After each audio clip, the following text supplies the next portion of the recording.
بسم اللہ الرحمن الرحیم۔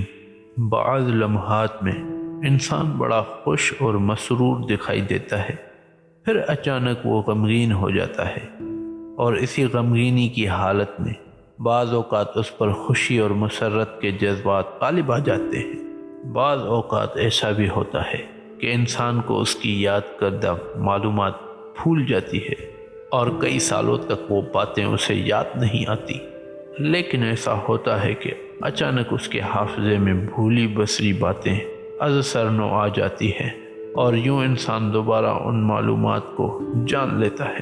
ان تمام تغیرات سے یہ ثابت ہوتی ہے کہ انسان کی زندگی کی بھاگ دوڑ پوری طرح سے اس کے ہاتھ میں نہیں ہے۔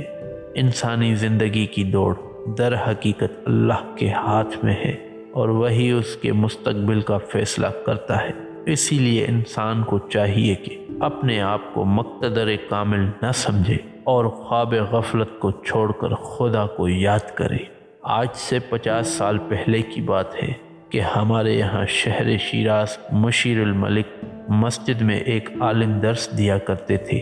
وہ اپنی معلومات کی وسعت اور قوت حافظہ میں بڑے مشہور تھے، اور وہ قوانین اور متول نامی کتابیں پڑھایا کرتے تھے۔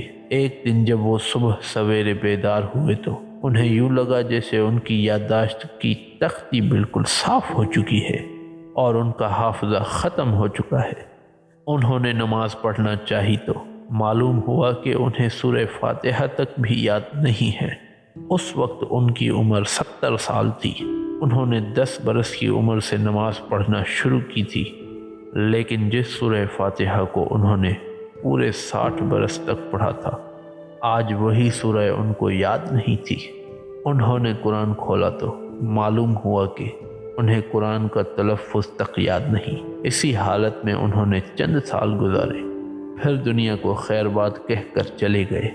ایک حدیث شریف میں ہمیں یہ بتایا گیا ہے کہ علم کے زیادہ پڑھنے پڑھانے سے انسان علم و معرفت کی سیڑھی پر نہیں چڑھتا۔ اس کے برعکس علم کی حقیقت یہ ہے کہ علم نور ہے، خدا جس کے دل میں چاہتا ہے ڈال دیتا ہے۔ تو دوستو، اگر آپ کو ہماری یہ ویڈیو اچھی لگی ہو تو ہمارے اس چینل کو سبسکرائب ضرور کریں اور بیل آئیکن کے بٹن کو دبانا نہ بھولیے گا، تاکہ ہماری ہر نئی آنے والی ویڈیوز کا آپ کو نوٹیفیکیشن ملتا رہے۔ اور ہاں، ویڈیو کو لائک، شیئر، کمنٹ کیے بغیر کہیں نہ جائیے گا۔ اللہ حافظ۔